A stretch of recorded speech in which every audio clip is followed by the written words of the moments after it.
All right, let's do this. Let's fucking do it.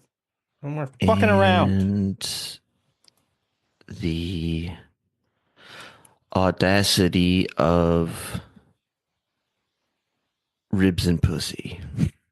Hell yeah. I was really That's blanking what I'm on all what he about. said in that one. Got to Gotta get have them them ribs. barbecue pussies. That's what I Mm-mm. was thinking the first time. That's right. All right. Man, I got the fucking weird version of Audacity, by which I mean the one I don't personally like. Even though I went out of my way to get the old one that I like. But anyway, whatever. Okay, The fuck I wrong with think this you? is right. Like the interface is all different. Like I can't just see stuff without clicking on it. Life is hard. You I feel ready? that. I'm ready. All right. On three, one, two, three. Shit. Videos aren't real. What's up? I've been meaning to ask you if you know where some of those drops are from, but then I kind of like not knowing and just imagining every time. Well, Well, the it's videos aren't real. weird. I It's know like, where that is, but yeah, yeah. it's like a mix of stuff because it's like some of them obviously come up from shit that he plays, and then some of them feel like Yeah. they might come from other places. So it could just be like, you know what I mean? So it's tough to say. It's like, oh, if it's one that you don't know, maybe it's from a video that he did like a while ago that you don't know. You know what I mean? Yeah. So yeah, it's just like, I don't know. I'm curious if you know like the Elo Ma. Elon Musk. That's Elon Musk. That's the guy from Twitch or from TikTok. That's like I the just the don't Chinese Elon I Musk. don't think I ever heard it outside of his show, to be honest. Yeah, yeah. That's Yeah. so there's a guy on TikTok. I think I talked to you about this before. A guy who Oh, kind of really? looks like Okay. Elon Musk on TikTok, and his name is Iluma. Oh, And really? and he yeah, and he just goes like, money, money, I have money. Oh, te and he has a Tesla and stuff. And then one time he was going dog currency, dog, because he was doing like Doge. He's just calling it dog currency. Is yeah, that's just him saying it's Elon Ma. Yeah, it gets me every time. Every time he throws that in Yeah, there. it's very good. That's a good one. That's a good one. Sometimes when I'm watching his videos, I'm like before like until he kind of like pauses it and like then kind of like goes on like more of a monologue. I'm like Yeah, it's still so funny, but I'm kind of like you're you're just saying like it's funny, don't get me wrong. I'm not it's just but like on the yeah, no, surface no, level, it feels like he's not doing any much at all. He's just going like, yes, yeah, yeah, man, do that, man. Yeah. But yeah, it's something so hilarious about it still like right. telling No, people totally. to go take it easy, go easy. Yeah, Hey, Tim go easy Pool, on take that it guy. easy. Yeah. I liked the running bit of like kids watch this, and then eventually it turned into I force my kids to watch this. That's a good one. That was a good one as it like develops, Yeah. you know?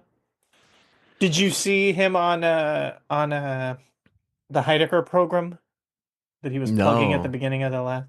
Oh, I watched like some of it just because I was like, yeah, fuck it, I'm at work, I'll just put it on, you know, because I can just have like YouTube videos playing and shit. It was kind of funny. They just were doing like they were talking about PBD. It was pretty funny. He was playing Nice. like PBD clips for Tim, and Tim even had his own PBD clips that he was like, check these ones out that I picked out, you know? Trade in Pretty good. Pretty PVD clips. cool. Got to get those rare patties. Just makes me think of the classic Mr. Show bit about the like bootleg tapes or whatever. Like Brian Posehn comes in like, "Hey guys." First thing you want to do is say, "Hey guys, Yeah. check this out." It's very 90s time capsule shit. Shit before my day, even of course, Gen X stuff, but it's good. Uh, Nice. All right. Well, want to kick it into high gear? yeah. Sure. Oh, right. What's that? Oh, what? Oh, So I'm just typing up some last thing sure, sure. here. Down with OTP. OTP? Yeah, yeah. One-time uh, passcodes. I updated my messenger on my phone, and now it has a feature where it's like delete OTPs after 24 hours. And I was like, what the fuck does that mean?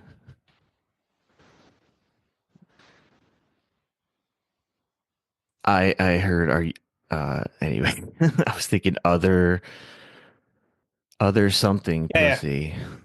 Yeah, other people's pussy. Oh yeah, yeah.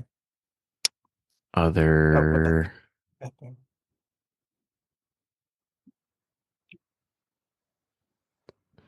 my brain just froze. I'm trying to do three things at once. Okay. Sure. Uh, uh, damn it. I had an idea and I just lost it. Whatever. Fuck it. Who cares?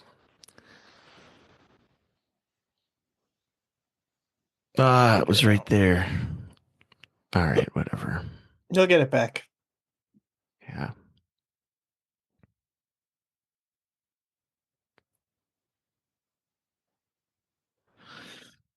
All right.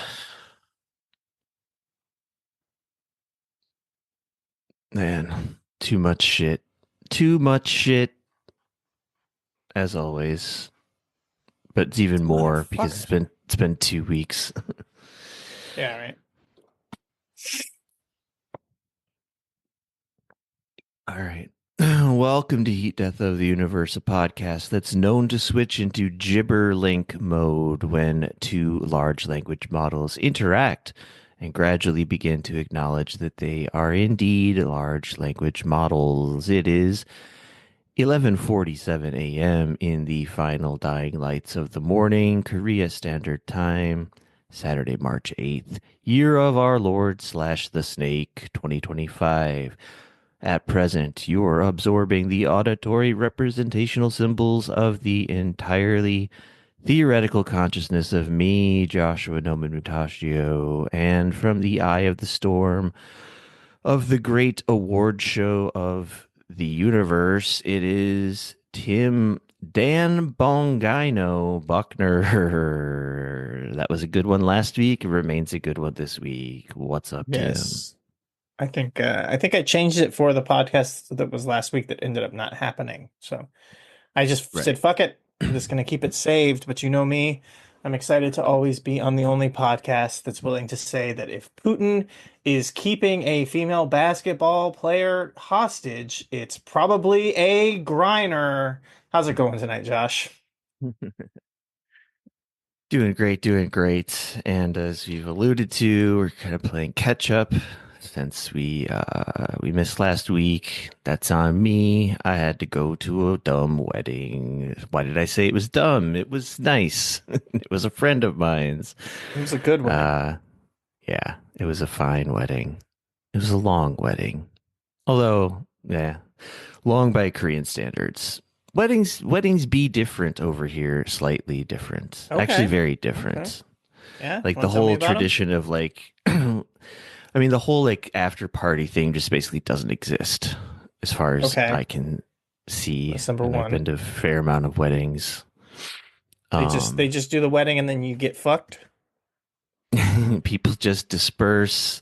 It's basically just I mean there's usually a buffet like lunch after because Okay. they're usually held Like in the sound the of that. early afternoon, and there are these big complexes called wedding halls where people just rent out different rooms there for their weddings and for their post wedding buffet time things. But Gotcha. there's Gotcha. no big like let's all get fucked up and dance the night away That's interesting because from what wedding I hear, isn't crashers Hollywood shit.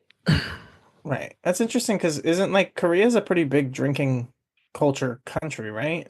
Some They like people to probably party a go out lot. like in smaller groups for like Gotcha. drink heavy dinners maybe after, but I think it's really yeah, that's it hasn't taken a hold of the culture quite the same way. But Well, that's a good yes, thing for Korea now. drinks more than America. I mean, per capita at Sick. least. Good job, Korea. We're Yeah, proud of you. it's a We knew you could do it. heavy drink culture here. Um, but speaking of culture, something else that Culture. happened, uh, the Oscars happened. There's a couple things that popped up in the old inbox and whatnot that I thought Hmm. we could briefly cover here. But before I get even into that, I was reminded of one of my favorite, a classic Onion headline uh, that also popped up in the old email inbox from 2017, but they brought it back because of the Oscars. It goes like this: large mirror brought out onto Oscar stage gets resounding 6 minute standing ovation. I always Pretty liked that good. one. Pretty And good. I remembered today when I was looking at it, like I remember seeing that headline in 2017 and being like, they got into my brain and stole my cool original idea that I came up with in a little story I wrote once, which was literally the idea of putting a giant mirror in front of an awards ceremony. Except, Yeah, yeah. in my little fiction world, it was like an absurdist, surreal awards ceremony thing. Gotcha. I won't go into it too much, but and then I realized, of course, that's not. It's not hard to make the leap to that when you think about people being narcissists on mass. Right. So, but it was more of a. It wasn't like "God damn you, Onion." It was more kind of a camaraderie, one sided because only I'm seeing it that way. Um, Oh, little but then sibling rivalry between you and the Onion, man, right? A little bit of I would have loved to be an Onion writer. I remember yeah. when was it Groupon? What I'm Sounds now right. was really reaching here for a deep memory, but when Groupon first started, there was something involved with it was like a possibility that I could get a writing job, a staff writing job at the Onion, somehow involved with Groupon. Now That that was I'm like a saying it out the loud, and that was a deal that you could get from Groupon. I'm not no, there familiar was with this. something else. It was like, oh, well, I think it was the idea was like you become a staff writer, you could become basically a copy writer for Groupon, and that would Uh-huh. somehow lead into. I think it was just someone I knew. Anyway, this is just like That makes sense. senile Biden sundowning time talk now that it's coming out Sure. of my mouth, but loose associations here. Um, Right. but another thing that I'm popped up in the old staying in the inbox. race. Oh, that's I'm the funny. only one who's ever beat him, Jack. I'm the one who beat Uh, him. since we covered Mr. Bircham, the god awful Adam Carolla Oh yeah, yeah. Ace animated Yeah. series, and to Pretty watch good. that first episode, I signed up for the Daily Wire, like You're email not list or still signed up whatever. for that, are you? I am, and that's how I That's came. miserable. I mean, it's whatever. It's just like, hey, content. I mean, I'm signed up for all sorts of shit I dislike in an ideological Fair, way fair. because it's just like maybe something interesting will pop up. Usually, it's just reflexively, checking emails is just another way to say deleting a bunch of emails. So, Returning it's videotapes or whatever. whatever. Yeah, yeah, sure. Yeah, I got to return some videotapes. Got to delete some Daily Mail emails. But here comes a dumbass article about the Oscars entitled "The Screw You America Oscars." Hell Clever yes. writer here, Hell yes. Andrew I Clavin. know that's right. Clavin. Claving. Yeah, exactly. We're both on there. We like it. We love it, folks. Now, if you didn't think the headline was not, if that didn't knock your socks off, take a look at this sub headline. Hmm. Hmm. Hollywood isn't even a corpse of a once great industry. It's a That's rag right, bitch. doll of a corpse. The What fuck does kind that of even mean? I know it's the dumbest thing. That's The basically fuck? that's what made me click on this was that stupid ass sub headline. And he likes it so much, he repeats it in the body of the No, article as well. no, you can't be Yes. doing that, folks. You can't do that. I I get mean, annoyed enough when it's like there's pull quotes, when there's like they put like a yeah, yeah, big pull quote and then like it's in the body. I'm like, wait a minute, I already read that shit. I don't want to see it again. yeah. Can't Sometimes make it it's the headline. deserved, but so many times it's like that was already dumb in like a smaller font. Why is it Yeah, here again? Yeah.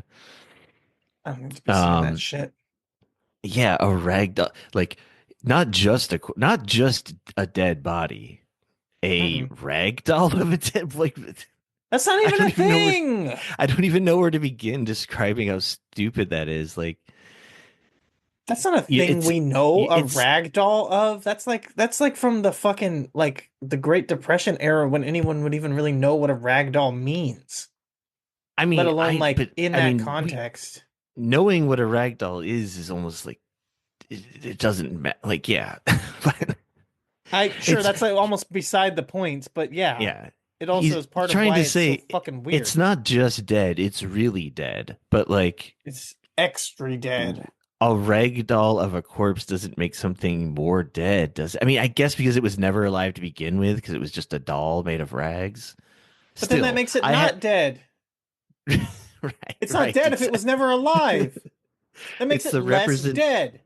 It's a doll representing a corpse, but yeah, it just everything is anyway. Um, I hate this motherfucker already. I don't even know who yeah, they are, and I hope that they fucking something bad happens to him. it's pretty Real bad, and bad. I mean, like the substance of the article is just Oh, good it's pretty movie. fucking. Great movie, actually. Have you seen it? Anyways. I didn't care for that movie. I was just fucking around anyways. I haven't seen it yet. I was I watched it before I knew that it was gonna get all these accolades. Like I thought it was just like another kind of like mid-tier A24-esque whatever, like Yeah, in yeah. that genre of trying to be sort of edgy artistic horror movie. And Got it. Yeah, yeah. I was like I went into it very open-minded. I thought it would be cool, and I like the young actress in it whose name just escapes me right now. But Margaret Qualley. that's right. She's cool. And so I went into it open-minded and like I basically fast forwarded through like the big climactic body horror last 30 minutes because it was so boring to me. It was so Okay. boring.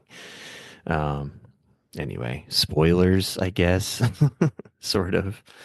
Saying that it's Um boring is a spoiler, I guess. Oh. well, that the last 30 minutes is climactic body horror, but I guess that's you can pretty much see that coming from a mile away I anyway. think But that's already like at this point, that's like being what's it called? What's being like advertised that way, you know?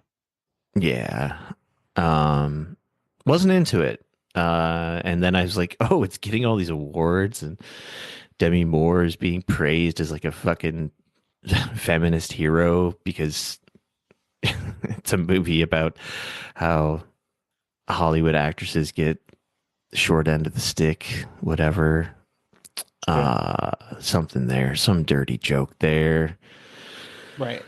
Definitely that, but then also like that that is like they've been making movies about actresses getting the short end of the stick for fucking like 50 years. Like as long as there's been movies, there's been ones It's where they're like, "Damn, it's kind of tough on bitches, huh?" Like Sunset I'm Boulevard, sorry. yeah.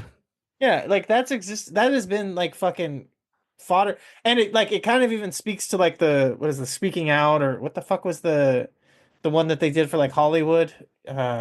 You know what I'm talking about? But it was like the Me Too thing, but they had like a Hollywood actresses specifically one, that they did like at the Oscars or whatever, talking about the Oscars. Where it's like, can we stop talking about fucking actresses and celebrities and famous women more than just like again, like, this maybe even this is overwrought if people have said it enough, but like bitches who just work regular ass jobs who are getting fucking sexually harassed and they don't make $1 million. Like we don't need to be Yeah. like fucking poor women, poor famous actresses. They really have it tough, men, they get it so much better. It's like, yeah, like also all women get it way worse. Like, and they especially get it worse than fucking famous bitches. Like Jesus Christ. Yeah, I don't remember that ad campaign, but I vaguely remember something It like I wasn't mean, it it or not It ad wasn't an campaign, ad whatever. Like campaign. Yeah, yeah, but you know what I mean. I misspoke. Whatever, Yeah, social media campaign, whatever it was, hashtag activism. Um, time's so up. just That's what it was. Time's up. oh yeah, I mean it Yeah. wasn't. I mean to me that was just like hand in hand with Me Too, but I guess they were Right. separate things. But Yeah, yeah. It was part of Me Too, but it was like the Time's Up was the one that was for fucking actresses to the say, for Hollywood Hollywood celebrities. centric, Yeah. yeah. The damn time is up, folks. But So Clavens, he also just repeats the title here right off the bat. This year's God Academy damn it. Awards ceremony might be called the Screw You America Oscars. Films no Damn. one saw about issues no one cares about were celebrated at the level of popular works of cinematic genius like 1942's Casablanca and 1972's The Godfather. This guy knows movies, folks. You see those references? Hmm. Um, He's got them deep they cuts also too. they also seem to like not see like I don't know some of the subtext of Casablanca maybe either, but whatever. Right. Commentators noted the lack of political messages in the acceptance speeches, but it was all one big political message. Did they notice that? There was a whole other thing about like I mean they want to get into as well, but whatever. It was all one big political message. We enlightened creatures of Hollywood are not here to entertain you. We're here to shove our own high virtue in the face of your low values like marriage, prosperity, and love of country. Jesus Christ. These people are so pathetic. These There's people a are sick. yeah, the dumbest culture wars indeed. Among the nominees, a musical about transgenderism, the delusion that has become the left's latest sexual fetish. Man, this is Some boilerplate, good but it's stuff. still like I don't usually like actually look at the content of people who think this shit. So then when I like actually confront it, it's like people really be believing this shit. You know, it's still like I It's know on one level that people really believe it, but you know, to really look at it, it's just it's it's dizzying. Um, it's just it's always so fucking annoying when it's like some piece of shit like writer like this who's like having this like, oh, I'm really taking it to the vapid and fucking, superficial Hollywood elites. And it's like, motherfucker, they're bad enough. You write about it for a living. Like, what are you? yeah, You're a fucking bottom feeder sucking their waste off to make your goddamn career. You're no better than them. You're part a, of the same fucking machine and spectacle. a Daily Wire Yeah. cultural critic, Yeah. Think about what that fucking entertainment means. writer. Jesus Christ. Ben Shapiro is your boss. Shut up. Yeah. The Pope of the Jews is your boss.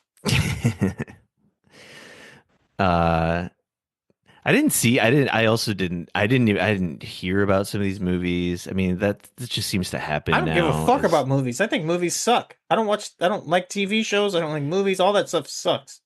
see as It's has been lame. established on the podcast. I am the movie guy to your not movie Right. guy. And I didn't hear about Anora until it won all the I had heard awards. about it. I like the girl that's in it. Was that Me too, and I'm gonna check it Mike out Mike probably mainly for that reason. Michael Miles? Is that her name? I liked her in Yes, that TV Michael. show, that Louis C.K.'s TV show. Louis Oh, the C.K.'s one show. the offshoot Louis show with Yeah, yeah. I like what's her just name? even though that show like all of the main characters are women, it's nice to like just really go against the Me Too thing and be like, "Oh yes, Louis C.K.'s show. That show that Louis C.K. had that was on FX." He did produce it. He produced it, but just act like it's completely his show. Just give the women no credit at all. I I liked her mean, on Louis' show. I don't know if it would have happened without him. To be really It wouldn't honest, I mean, have. It wouldn't have. That actress was nobody. Like fucking Louis is the ever got, and she's incredibly talented, very interesting. But yeah, it's like she had no career without Louis, and she would have no career without Louis. But yeah. either way, that's not the point. Not The not all Mikey, female not Louis Mikey. show. Yeah. No, I know Not the Mikey, but the Pamela yeah. something. Yeah. Yeah. Um. Anyway, blah blah blah. He kind of goes on, and then but one thing I found funny towards like the end of it. So he complains about like Wicked is they're being race baiters, whatever, blah blah fucking blah. It's so bad. But then he says art Jesus doesn't Christ. ha He wait race baiting about I Wicked? mean, I'm summarizing it. I don't think he used the words Sure, race sure. baiting, but yeah. I mean, he says that actually I'll just fucking read part of it Yeah, here. sure. Even the one nominated film that scored with the public, the glitzy, mediocre Wicked, was an irritating cultural God. lecture. Oh, you thought the classic film Wizard of Oz was about a girl coming of age, choosing between her Ugh. inner witches to become the sort of woman who inspires men with intelligence, courage, and heart? Is that what Wizard of Oz was about? Jesus fucking Christ. A, It's about the a, gold thir- standard. Everyone a knows that. 13-year Jesus old Christ. girl, a 13-year-old girl, she inspired men with her intelligence, courage, and heart. Is that what happened in Wizard of Oz? All right. Uh, yeah, He go. a lot of these guys who write for the Daily Wire are definitely inspired by 13-year-old girls. I'm sure of that. Yeah, that's what I'm saying. Like that just reads as him Yeah, like covering horniness for Dorothy, which right. was okay for me to have when I was a Yeah, child. But right. I heard that those midgets on that show were very nasty to Dorothy. They were very nasty to her. She did not deserve that dream. And I'm allowed to call them midgets because they were being mean. they were bad food restaurant dwarves, folks. Yeah. Now you're doing the JD Vance version of Trump. That's Trump doing his impression of JD Vance. Yeah. Or JD Vance Uh, doing his impression of Trump. Anyways. right. Yeah. But oh Uh, my fucking God, dude, that quote that you just read, this guy is so fucking fruity and like, oh fucking hell, what is he talking about? I well, hate this guy sucks so bad. he finishes it with how sexist. No, it's about racial bigotry because everything's about racial bigotry. See, And that's the then thing right is after like, that is where he repeats the ragdoll line. here's the thing that I think got completely missed from that, and it's also kind of funny because of the meme, the Wicked meme where the is your pussy green or whatever. Um, I don't know, but I didn't know go this on. because sure, I mean this is a thing that you're just not going to catch. I didn't know this because I haven't seen anything about any of the Wicked stuff ever. I don't really even barely know what the fuck it is. I haven't seen the movie anything, but I heard someone like talking about it who actually like was familiar with it, and there's like a lesbianic sub story to Wicked that's like about the two witches like being like like there's this thing I've talked about it. I think maybe here, maybe other places. Like, there's this like thing in Japanese, or maybe it's all Asian culture. You might be familiar with it in Korea as well. They like refer to like gal pals. It's like because girls are meant to be so modest, they have like friends that are more than friends and almost like practicing being in a relationship with your girlfriends because you're like in a women's only school and stuff. Like the Wicked story kind of plays off of that. It's like young lesbians, like prepubescent lesbians who like come to age and then have to deal with like was that just getting ready for like real life and being with men, or was that actually something real, like I'm emotionally like attracted, or physically and emotionally attracted to another woman, blah blah blah. And like again, like I said, that's why the meme, because there's the meme from Wicked is that there was a poster of the witch, and she's whispering, someone's whispering in her ear, and someone wrote underneath it as if the person whispering into the green witch's ear was, "Is your pussy green?" Which is very funny when you then think about like that the story has a lesbian bent to it. So the girl asking her is like if her pussy is green is like actually interested because like sexually in it. Um, but like the storyline of that in the movie, and then the media with the two main actresses who I know the one's name, but I'm not going to say it because I don't want to only say one of their names because I don't know the other actress's name. They were like playing off of this weird like vibe that they had between them on interviews and stuff, and people were just like, "What the fuck is going on with them? Like, why are they acting like this? They're being incredibly weird." And it's like because all of this was flying over everyone's head that they were acting insanely weird on interviews together because they were playing off of like the lesbian will they won't they story of the film, the play or whatever, the musical, on the interviews in the media as well. And then this guy completely doesn't get it and is like, instead of being about fucking, bitches turning into, like young girls turning into being hot, sexy mamas for me to jack off to or whatever, or even I still jack off to, they turned it into it's about race. It's fucking what the fuck? And again, he's talking about the Wizard of Oz. This is based on Wicked. Wicked is based on Oz, but it's not the same thing. So it's like they fucked up the Wizard of Oz by turning it into this fucking race crap. They're making it into about being racist or whatever. And then again, when it really comes down to it, because this is a Daily Wire freak who you would think if he had any fucking anything to him, if he was worth his stripes at all, like if he would actually get back to the real thing, which is, as I said, that the Wizard of Oz was about the goddamn gold standard. If you want to be a real fucking conservative crank, you should be complaining that the Wizard of Oz, they're overlooking the fact that this was about that we needed to stick to the gold standard. That's why you follow the yellow brick road, right? That's the gold, and that's their way. That's your fucking way to prosperity. That's why the giant green faced fucking wizard behind the curtain, but actually you pull back the curtain and there's nothing there. That's the greenbacks. That's money that has nothing to it.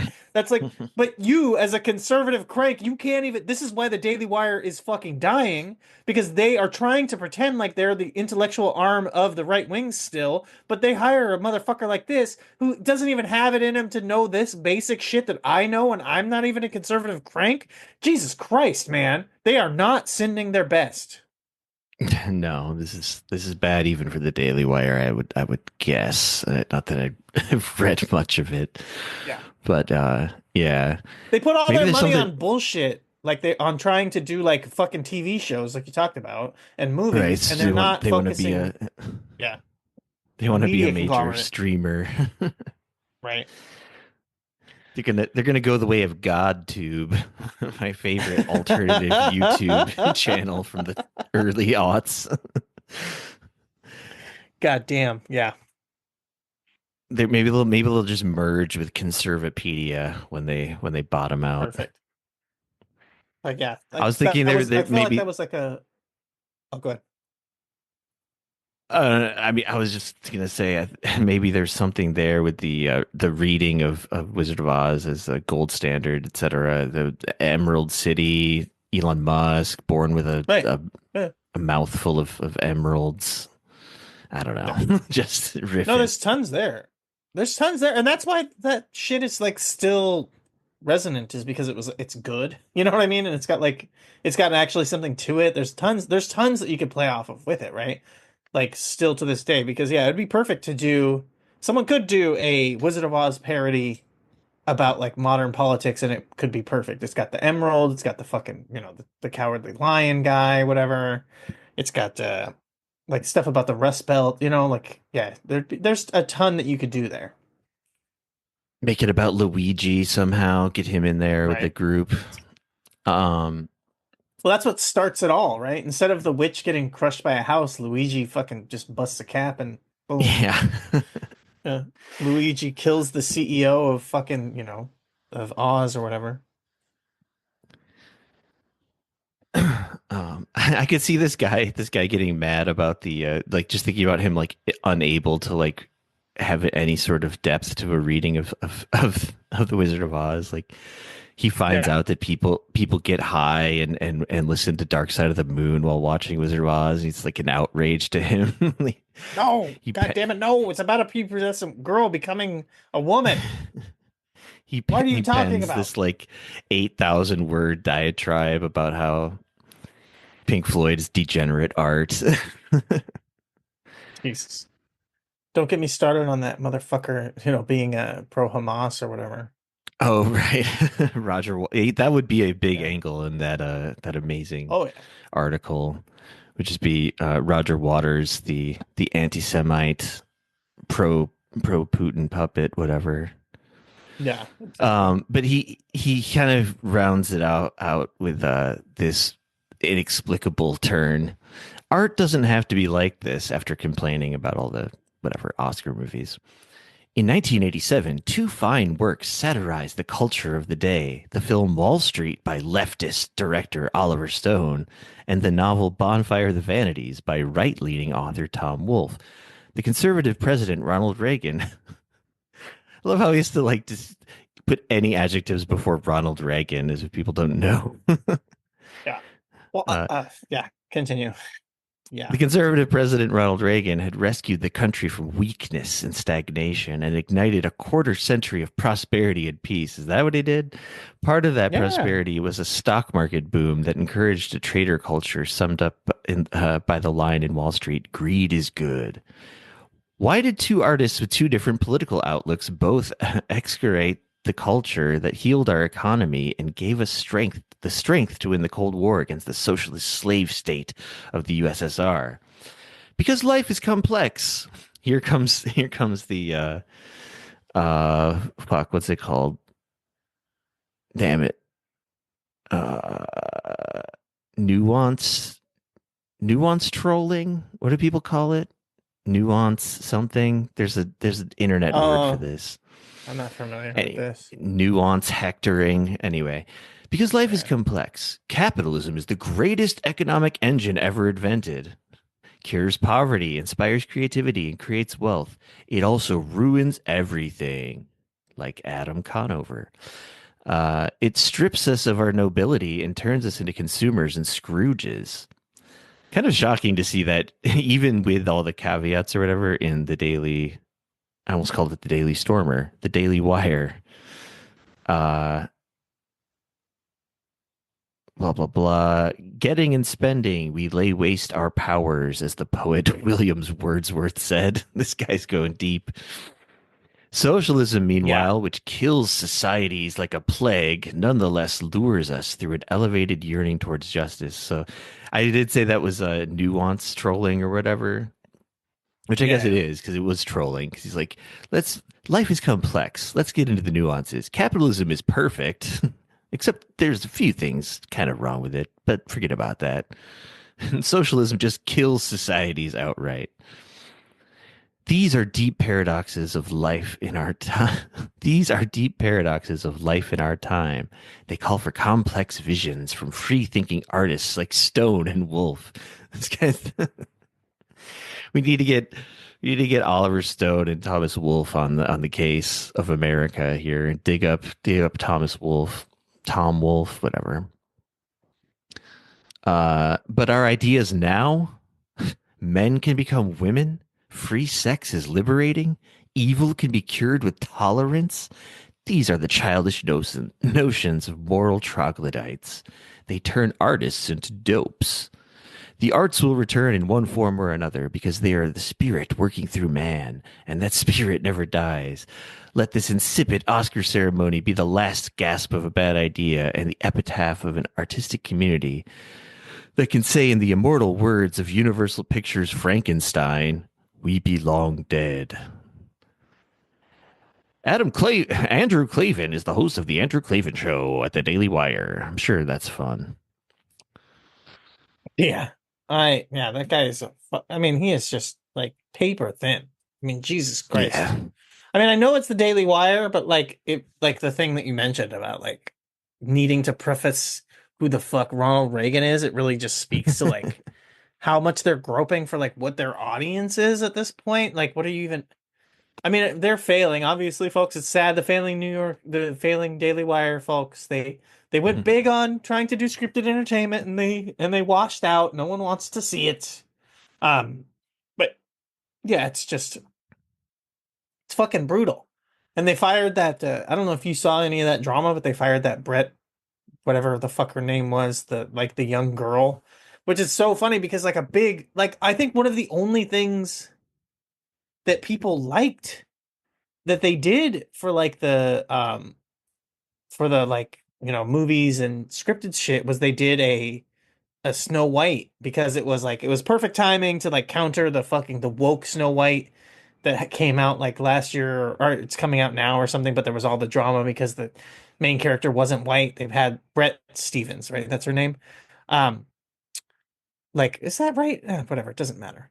Um, You know, they did like their own. be Not Brett Stevens. Yeah, That's the guy who sucks, but it's Brett something. yeah. Anyways, doesn't matter. Cooper. The point being, Brett Cooper. The point being that like she was the only thing that they had that had any fucking heat, and that she was in the only thing that like got any positive fucking movement for them, even if it was still bad, probably. And like she's fucking gone. Like I, that, and that was like a year ago, anyways. That any of that fucking mattered. So yeah, it's just Brett Cooper. Yeah, that was. Yeah. I But would yeah, they put just money absolutely down on the idea that she got fired because Ben Shapiro couldn't take any more of people on Twitter saying that she looks like the trans version of him. right. Well, I mean, there's that, and then there's also just the fact that like I mean, it's the reason why they got rid of oh God, why can't I think of her name now? Red Pill Black. What the fuck is her name? Um, Jesus Christ, I can't think of her name. Anyways, the anti-Semite who's making all the crazy fucking movies and shit after she got fired from Candace Owens. Um, like it's the same reason why they fired Candace Owens. Like he doesn't like especially women that are getting more popular than him on his network. So he's firing them. Well, he's And that's why also a crazed Zionist, and she was coming right. out explicitly against Zionism. I think that was the Sure. reason for that whole thing. But It's part of it. It's because but she she took a wasn't she took a going. pretty explicit She stand, or maybe that was after she got fired. I don't she know. took I don't more of the remember the stance and timeline. leaned into it more after she got fired. But Okay. she like obviously had always flirted with it and stuff. But yeah, yeah, for sure. For sure that's part of it, but I think it's connected. I think a lot of it is he's forcing out people that he's a fucking prima donna who doesn't like the idea. Like that's why I mean he can't be anyways. This doesn't matter. This is not what we're talking about. Moving on. Daily Wire sucks, folks, and they're dying and for some reason Josh is still paying them because he supports the I'm not arts, I paying guess. them. I'm not paying He's giving them. them I'm just directly. on their He's a email major patron list. of the. Oh, okay. Oh, I thought you said you were still subscribed. You're still subscribed to the mailing list. Okay. That's all I had to do to see the first episode Yes, of yes, Mr. the first episode. Bertram. Yeah, I remember that. Yeah. Yes. Um, and yeah, I'm still sticking with it for the sake I'm of staying in the race. content. Yeah. Perfect. Another thing, the Oscars, to wrap up the Oscars bit here, a pro-Palestinian film won the best documentary, which is kind of surprising, but also kind of not, because like maybe maybe these fucking monsters in Hollywood are like realizing that they're on the wrong side of history here. They got to like slowly throw a few crumbs here and there to show that they're not just 100% backing Israel on everything. Um, so that was, I mean, I guess that's kind of a cool thing. I mean, the filmmakers seem like genuinely good people from what I can tell, but I mean, who knows? But I haven't seen the movie. I assume it's probably pretty good. I basically only just saw the speech that they gave at the Berlinale Film Festival in Germany, like before the Oscars, where the Palestinian guy came up pretty forcefully and like told Germany to stop being like the second highest funder of Israel's military equipment, and and also like symbolically, it's like a Palestinian guy who lives in the West Bank, and then his filmmaking partner is a Jewish Israeli guy who is obviously anti-Zionist.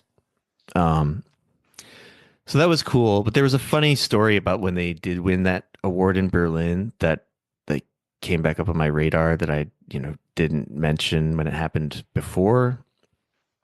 Um, when they won, the audience was pretty receptive or whatever and all applauding. And one of the people in the audience was this German minister of culture, um, Claudia Roth, Germany's federal commissioner for culture. And like after the fact, a bunch of like sleuthing fucking pro-Israeli idiots like were like, look, she's clapping for this pro-Palestinian shit. And she came out to like try to like downplay this as her her explanation was, I wasn't clapping for the Palestinian pig dog on stage. I was only clapping for the Jewish Israeli guy. The Yeah, 50% of the movie. right. I was only Um, clapping for the good part of the movie. which is insane. An insane thing to say. I don't know Right. how like her handlers like let It's her like say that or think it baby. was a good idea. It's like so baby brained way to like argue or like make that point or whatever. It's fucking great. Um, but yeah. Yeah, it's pretty unhinged. I was looking for a quote here. Hang on. But oh no, but this documentary it won some kind of Oscar, and that documentary it was a documentary about Gaza, and it was called A Country with No Old Men, right? That was what it was. Instead of No Country for Old Men. Because everyone are children there because they all get murdered, folks. Yeah, that would have been a good title. Yeah, Accurate. Two on the nose, they said. Um, I guess that's that. perfect. Sort of aligned with this chunk here. Firefest is back, folks. Get your Oh tickets yeah. now while you can. We're gonna, we're gonna get it right this time. They're due for one. I find this pretty hilarious that this obvious con artist, like who I really want to know who's paying for this. Apparently tickets are on sale. Um yeah, and the dates are set for somewhere in Mexico. May 30th, June 2nd, folks. He's gonna try again. uh I Oh, you remember don't believe in second enjoying the chances? I remember enjoying the document that there were like two major documentaries made about the Yeah, whole Firefest debacle. I found them kind of fascinating and like it was like one thing to kind of like laugh at all of like these like I don't know whatever rich influencer morons who like all got kind of duped or taken advantage of or whatever and watch them mildly suffer in the bad weather yeah, and all the shit that went down. But like he really fucked over like poor working class people in sure, whatever yeah, tropical place that was. Like just they just didn't get paid, like period. It was like they did right, all this work preparing the place and like, oh fuck you. You aren't people. So right.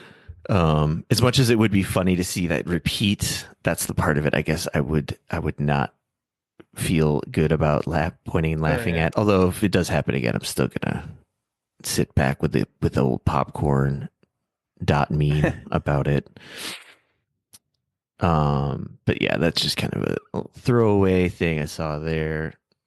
I fucking hate that fucking guy behind Firefest, Billy McFar. You know what's I was thinking before I just looked at his name just now, like that fucking Seth Farland looking cartoon ass motherfucker, and Yeah, his yeah. name is just McFarland.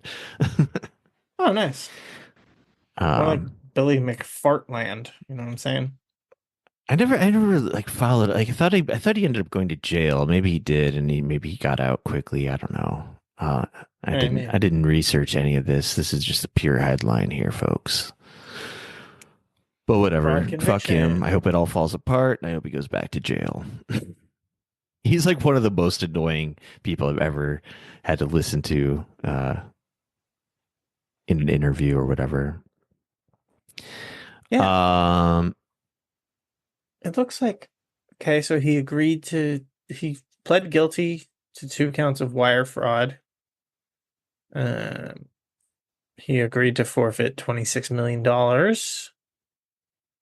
But okay, incarceration. He was released March 30th, 2022. So there you go. okay. And he was under house arrest until September of the same year, 2022. So he's free and clear, I guess. He's paid his debt to society, folks. Now I'm now is your chance to pay him for tickets to Firefest 2. Again, like I said, he's due to get one right at least. He's got to make it happen.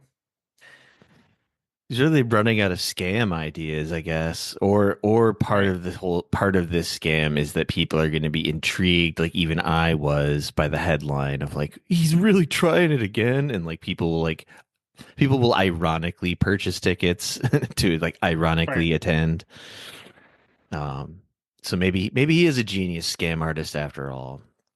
Yeah, I maybe. remember He's gonna in get one his. of what in one of the documentaries, or maybe both, one of them he actually is being interviewed. I forget which one. It was like a Hulu and a Netflix or something. But he was like still just running these like absurd scams, like really low level scams, like buying tickets in bulk and just I don't know, like just ripping people off, or like just saying he has tickets to big events that he doesn't have and just take stealing Pretty good people's one. money.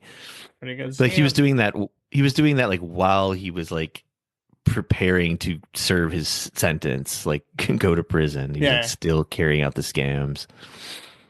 Um, he's American. He's a true. The only one more American than him is one Donald the Donald Trump, who Yeah. we'll get to in That's a second. exactly what I was thinking. The president, But before we best get there, living, another greatest living quick, man. greatest living ragdoll, whatever. Yeah. Uh, Corpse of a ragdoll type. 4 words. See how hard you get when I say them. Luigi Mangione sex tape. Okay. This is true trash gossip rag trash. But oh come on. Come on, Daily Mail. Allow ads. Fuck you. I don't need to read your article that bad. Uh basically like the source on this is saying that there are like upwards of 20 highly stylized sex tapes that Luigi shot, which I guess the funny thing about this is them the the posture in the article seems to be like this will take him down a peg. All those people hero worshiping this hot assassin, they're going to be so turned off by finding out he made a bunch of sex tapes of himself. Um, which I'm going to guess is probably the opposite effect of what they're thinking. But yeah, they're interviewing some anonymous supposed friend of his. That's like basically the whole uh sourcing on this, whatever. I mean, the reason I doubt that it's true is mostly that they would probably have been leaked by now Right. if anyone had access Anyone to had. them. Yeah. Unless I guess somehow he's the only one who would have access to it, but there's people who just know that it exists, if that makes sense. Yeah. But they don't have access to it. But even still, like I mean, this I it's guess kind of a I guess major who care yeah, situation. it's a big who cares is really what I mean. Yeah. Um but yeah. I think it's cool. So I think it's cool and it's good, and I think it's nice that he was a sex worker. This is a pro sex worker podcast. yes. He was Honora I guess he deserved was all the awards. I guess he wasn't a sex worker. He was a sex entrepreneur. He's a sextrepreneur, right? He was starting his own sex business, which I guess is still work, but I don't know. I mean, I think in the article, which I've already clicked away from now, I think it said some like the interviewee was like, he got off on watching himself fuck. Can you believe it? This guy, this fit 20 something guy. That's pretty. I mean, that's already we already kind of we're over that, right? Like that's a pretty well worn like sexual paraphilia, right? Like wasn't that like a big thing in American Psycho or whatever? Like uh, Yeah, I don't yeah. know, I right? mean, Like it's no, cool, yeah. it's We don't downright know that vanilla. exists. That's what I'm Yeah. laughing at. And the article's trying to be like salacious, and it's like the most boring like thing, basically. That's like being like, can you believe this guy? He likes looking at women's feet. Have you ever heard of such a thing? It's crazy, folks. Next thing you know, there's going to be a whole fucking Wikipedia for that shit. Um, and then on the subject of Mangione, I found this kind of interesting article also in the vein of award shows. I went to the health industry's PR awards. Luigi Mangione wasn't the only one haunting the night. Oh, Um, Basically, it's just describing this very feels, like dystopian, but also very like run of the mill. Of course, something like this exists at the same time type event where it's not even like the insurance industry congratulating itself. It's like like the title says, it's like the PR industry that has like attached itself to the for-profit murderous healthcare industry. And there's a couple little snippets from this thing.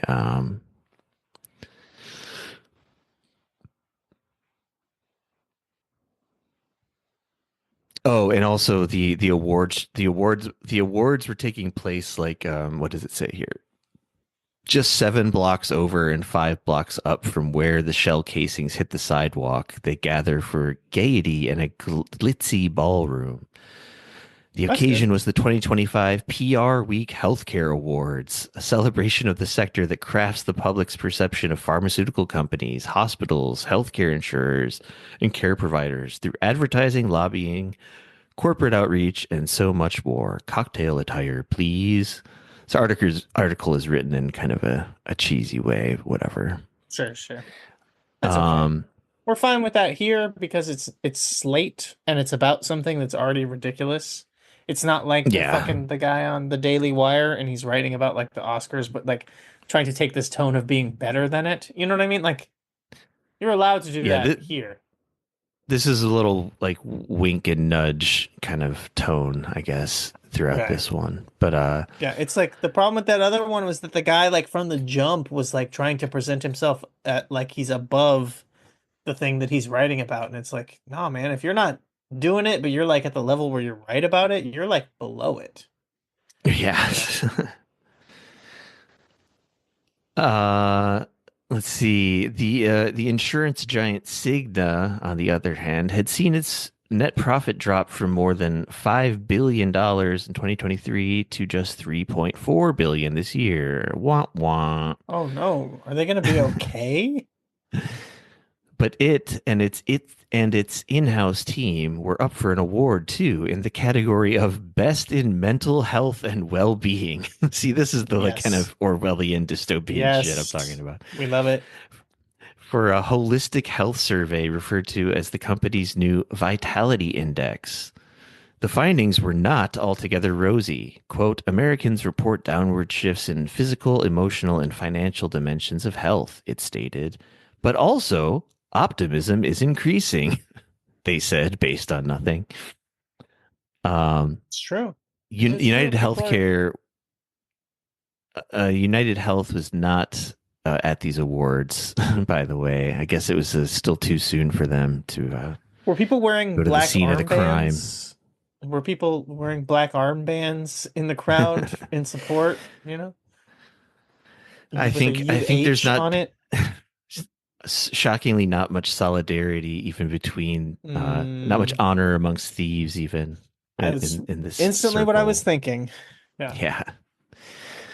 Yeah. Um and yeah, they talk about how but United Health is like, has like record breaking profits this year, but yeah, they didn't show up for reasons that could be anyone's guess. I suppose. I don't know. Um They go on to say public relations, advertising, communications, crisis response is an essential part of the American healthcare industry. Americans pay by far the most for healthcare of any country, have the most expensive prescription drugs, and for all that, still have the worst health outcomes among high income countries. Oh, that's a bunch of commie talking points. When you're wringing billions of dollars in profits out of the sickly, you've got to put some money into massaging public opinion. That's just smart business. Yeah. I mean, none of this is like mind blowing or groundbreaking, I guess. but they're setting up the awards here. Um, yeah, Yeah, they go on to you talk gotta about set the how table. Yeah. well, like so much more money. This is another factoid I'm sure almost everybody knows, but like such a huge, huge amount of money, so much more is put into PR and advertising than research and development and actual improvement of medical outcomes. Right, right, But that's kind of should be obvious. right. Uh, let's see. They're also bringing up like throughout this article, they're bringing up RFK Jr. as like it's like Well, he's the boss of all that stuff now. the two specters that the healthcare industry is afraid of is what this like the article is like describing here are Luigi Mangione and Robert F. Kennedy Jr. Yeah, because he's like big pharma's bad. I'm yeah. against big pharma. Perfect. That's the perfect voice to be doing because they are like Batman and the Joker. RFK is Batman and Luigi Mangione is the Joker. He just wants to see the goddamn world burn. And they're the hero and the villain of the whole healthcare industry. If if for-profit insurance, if big pharma and all of the healthcare industry was Gotham City, again, RFK is Batman and Luigi Mangione is the Joker. And tell me that's not something you want to see, right? Like, we all want to watch that. But I you can mean, understand why they're scared. you're describing reality, but what I'm saying is in this article, they're saying like RFK is equally as threatening, if not more so, than like vigilante justice because Right. he says bullshit like I'm gonna ban big pharma from TV. Hmm. Like he's obviously not. I mean, obvious to me at least, but yeah, so like in the article, at least they don't actually quote anybody, but they say, okay, so RFK Jr., who was recently confirmed as Secretary of Health and Human Services, is not just hostile to the health industry, but is pledged to banish big pharma from television advertising. Despite the fact that he's a conspiracy theorist swollen with bad ideas, this particular stance that big pharma shouldn't advertise could be good for consumers. This is like taking him at his word, though, which you shouldn't at all. Right. Um, I mean, like the example that I have somewhere on this list that we're not going to be able to really get into, but whatever. I mean, it can summarize it pretty simply. There's like this measles outbreak in Texas, and he's like immediately capitulated on vaccines with regard to that. Like at first, Well, there was like this his not immediate. immediate Well, response was measles outbreaks happen. That was his yeah. immediate response when I they mean, asked, pretty quickly he which is changed his great. tune, like But within the yes, same news yeah, cycle. yeah, yeah. Within like a week. Yeah, within like Yeah. 3 days or something. Yeah, but no, I mean, like the it was big awesome because headline. his first response was like, "That's normal. People get, measles outbreaks happen." Yeah. Do they? Do you know anything about what you're talking of? He basically he gradually but also quickly folded with like measles happen, and then some guy like in the HHS quit like in out of like protest or whatever, and then the next round of headlines was basically he's like, well, you can sit down and talk with your family about vaccines. And then like by the end of it, he's just like, Yeah. vaccines are a godsend and we need to make everyone take them. I mean, I'm exaggerating a little bit, but anyway. My Well, point is just that that's I don't think RFK is a threat to big pharma. that that's always been his thing though. Like, and that's, I mean, that's Yeah, just the move the goalposts. anti-vaxxers mantra. The anti-vax mantra is like, no, vaccines are good. Vaccines are great as long as they're like, studied and we have plenty of research and data and we can prove that they're, safe and this and that and they don't have, and then even if they are all of that, then also like that that they don't have these couple of extra additives that have already been proven to not do anything and have been removed like for fucking 3 decades or 2 decades at this point. Like as long as they don't have those, then they're obviously they're great. But obviously, or then on the other hand, it's like every vaccine is still under question. It's like theoretically, I love vaccines. They're perfect and you should definitely take them and they help and they're great.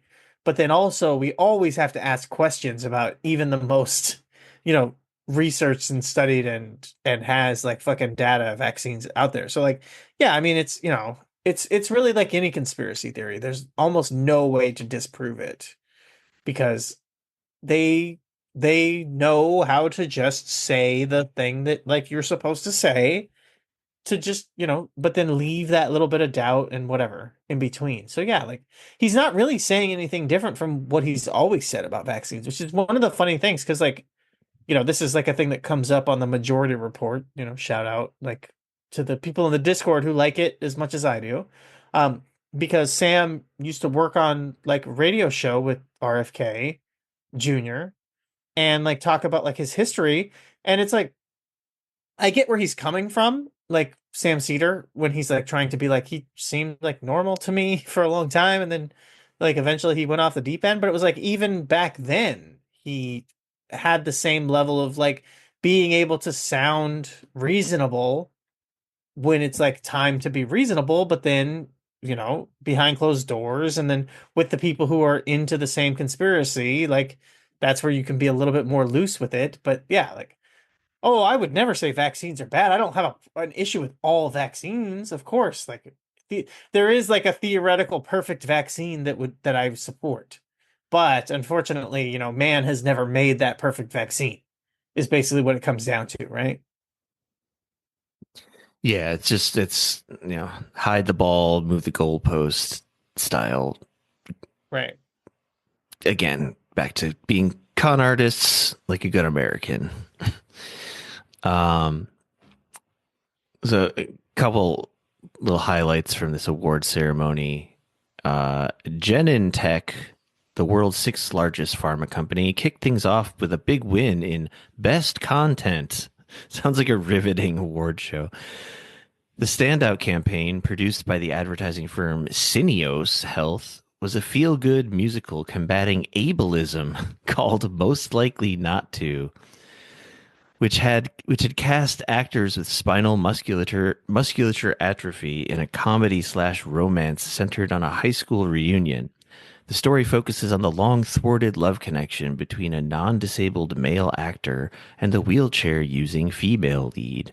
In the end, they kiss. Song and dance ensue, and Genentech sells a treatment for spinal muscular atrophy. I looked up Genentech briefly after reading this. They were one of the big companies that was caught like with senators just saying their exact talking points, like a full paragraph, like as but passing it off as like this is what I really believe. Back in the early Obama days of healthcare bullshit discourse going on. Um, but that was all I had time to really look up about them. Uh, Throughout this article, it just keeps repeating that the anti-ableism musical keeps winning awards. I think by the end, it wins like four. Uh, Nice. where was this? Oh, right. Um, Bristol Myers Squibb. All these Yep. company names suck. Which won a campaign for the I'm like company's. really familiar with all of these names. I'm just like, oh yeah, this is just like normal shit to me. But yeah, I mean, BMS. Squibb. I Squibb is a know, I blood know. packet that explodes in movies. Right. It should be. Make Squibb's blood packets again. Which won for a campaign for the company's new schizophrenia drug featuring the actor Tay Diggs. In the ad, he engages in a little carpentry while talking with his real sister, who has been diagnosed with schizophrenia. A clip of Diggs appearing on NBC News in promotion of that promotion. In promotion of that promotion. Yeah, I was just That's an thinking of Orwellian that song. phrase. That song. I just stopped in to see what condition my condition is in. That's in promotion of that promotion. Yeah, that's the same. Good song. I didn't know for a Yeah, long time that that song is Kenny Rogers. Wait, is it Kenny Kenny Rogers? Rogers kind of was kind of sick with it. Am I That tripping? sounds right. My condition? I think it is. Yeah, it's like 70s Kenny Rogers. Yeah, it is. Well, I just said I don't really, I just Uh, didn't know much about Kenny Rogers, but I knew that song from Big Lebowski. And it was like 20 Psychedelic. odd There's like years so later that I right. connected that that is a Kenny Rogers song. Psychedelic era Kenny Rogers and Beach Boys is like incredibly sick. Oh yeah, yeah. I went Yeah. down a little YouTube little brief rabbit hole there when I found out about that. Um, Yeah. blah blah blah. Anyway. Schizophrenia, drugs, winning awards. Oh yeah, The speaking anti. of. uh, and then I mean, they really it's real. It's it's real clickbait. This article. There's not really a whole lot about Luigi Mangione in it until basically the very end, and it's pretty brief. But so they go on to say. Um, she's talking to someone at the table, the journalist. They're dining and watching these awards. Um, someone named Diggles of just as I Diggles don't of like that Ascent, name. but like they don't mention these people previously in the article unless I just missed Sure. it. But it's like Diggles of Ascent. You know Diggles over at Ascent. Everyone You knows know that person in Diggles. that pharma company was Yeah. seated at my table. The outstanding agency professional nominees were announced, and his headshot flashed on the projector screen, but he did not win. There's a shift in public relations, he told me when I asked what he thought about this challenging moment for the industry. For healthcare, the shift in public opinion is significant. The trust factor is significantly different. We have to pass that test. Public trust has plummeted. Our business has to be more aggressive in addressing that. We have to go on podcasts like Rogan. The horrible thing that happened with United Healthcare, he said, painful as it is for us as a business, it's important. It's so important to listen and learn. That's some good, like, there's no honor amongst thieves shit right there. Like, yeah, that sucked Yeah. about that guy, but we got to move on and cover our own asses. Right. We got Diggles to dig, folks. Can't be worrying about that.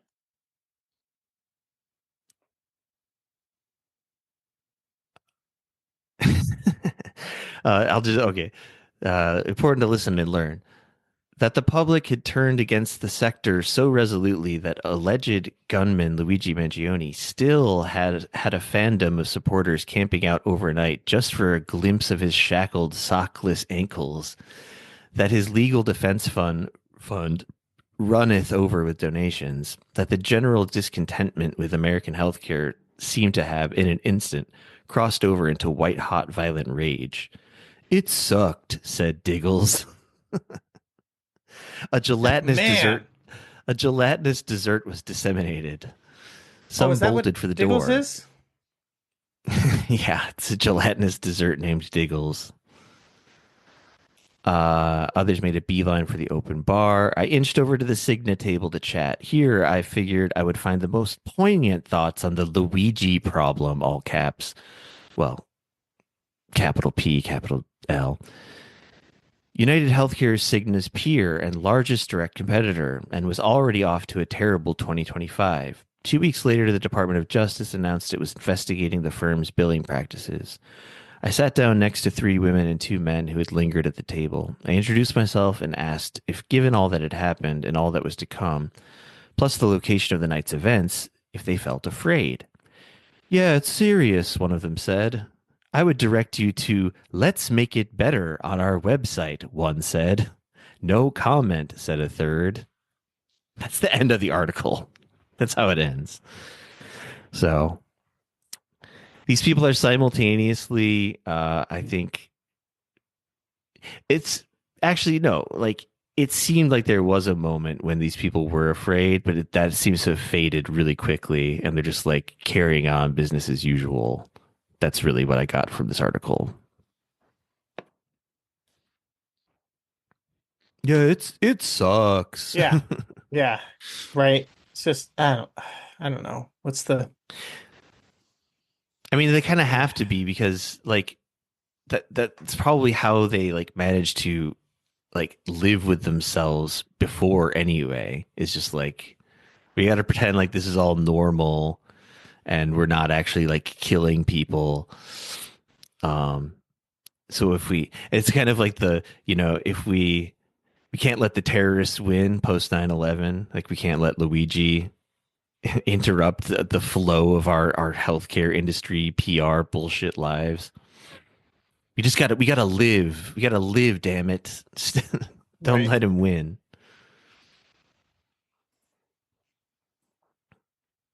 Oh, Uh, Big news that we missed last week was, of course, the Trump Vance Zelensky showdown. Um, sure. That was I mean that was this week though. I don't think that was like last week. Like oh, we I wouldn't don't have even it know. It's happened all a after blur the to me. last I was gonna say we didn't like miss it because we missed the last podcast. Okay, like I keep saying on these episodes, that time is a flatter flatter circle every time. Um, well then, yes, we'll just talk about it as if it just happened, which maybe it did. I can't recall the dates, Senator. But this has been everywhere by now, still, regardless.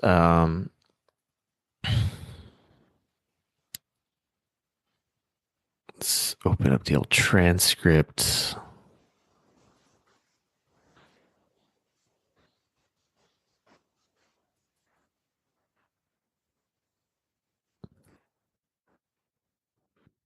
But basically, yeah, Vance and I noticed that Marco Rubio was sitting there on the couch, which you couldn't see in most of the shots, but they were like surrounded by people, like all standing around them in a big circle.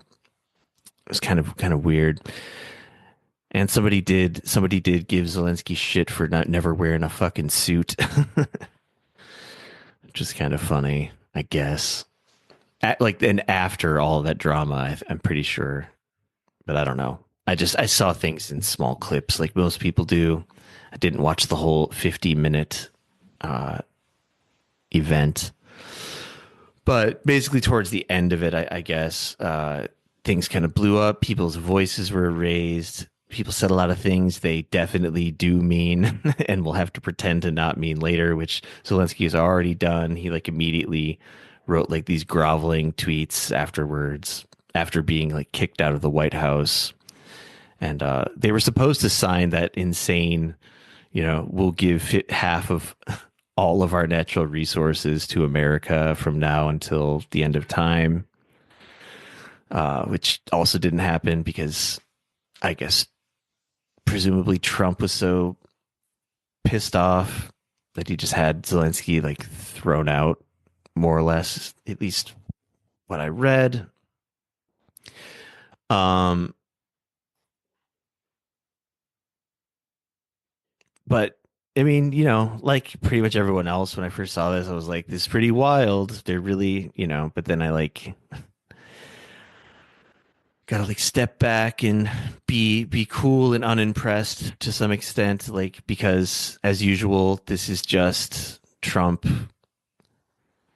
ripping off the old mask. Even though I do have another thing here, uh, reminding people that there were times when Biden just screamed at Zelensky, but that also wasn't like necessarily in public, or it just wasn't in public. It was like more of a private conversation. But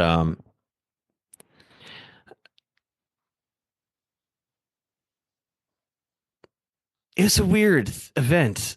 I mean, Zelensky was being they were all being assholes. Let's just put it that way. They were all being stupid and shitty and with different priorities, I guess. And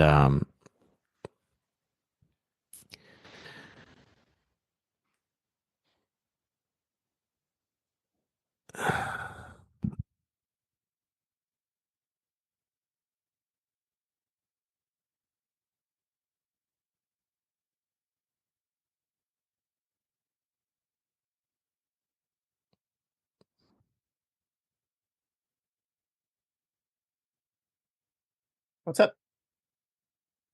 I don't know, just ran out of steam there. Oh, okay. Maybe because Sorry. I've been listening to this all week and I just feel like I don't know. I Sure. don't know if I have anything really to add about it, to be honest. I mean, I thought I did. Fair, fair. I don't know. There were some kind of funny bits, honestly. Oh shit.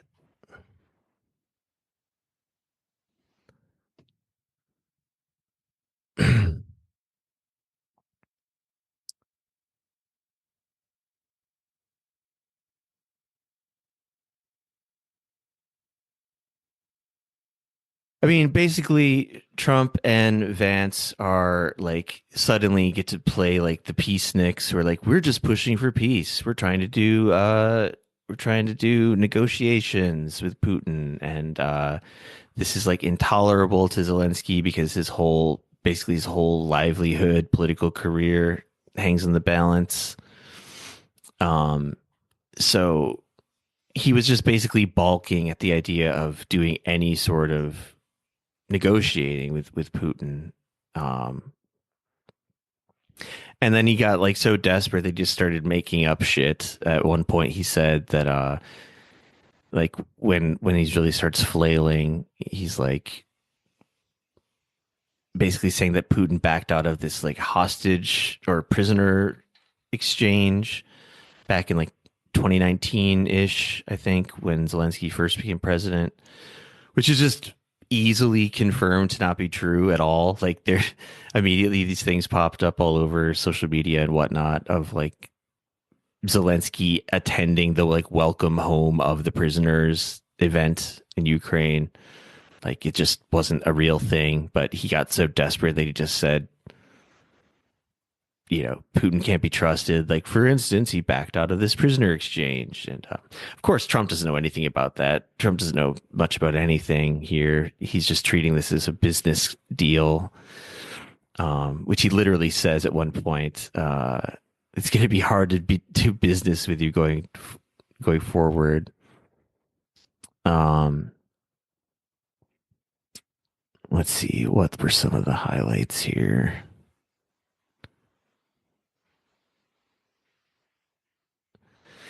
Zelensky basically sounds like he's almost threatening like blowback to the United States at one point when he says, so he's saying here, there are a lot of questions. Let's start from the beginning. First of all, during the war, everybody has problems, even you, but you have nice ocean and don't feel it now, but you will feel it in the future. God bless you. He throws it a God bless you there, which I didn't notice until seeing the transcript. It's pretty good. But he's Pretty just good. like, you got this big ocean that gets to like cushion you from all these problems. And I mean, his first meaning is probably more just like, you got to fight Russia over there through me and all, millions of what would turn into millions of dead Ukrainians if this thing continues.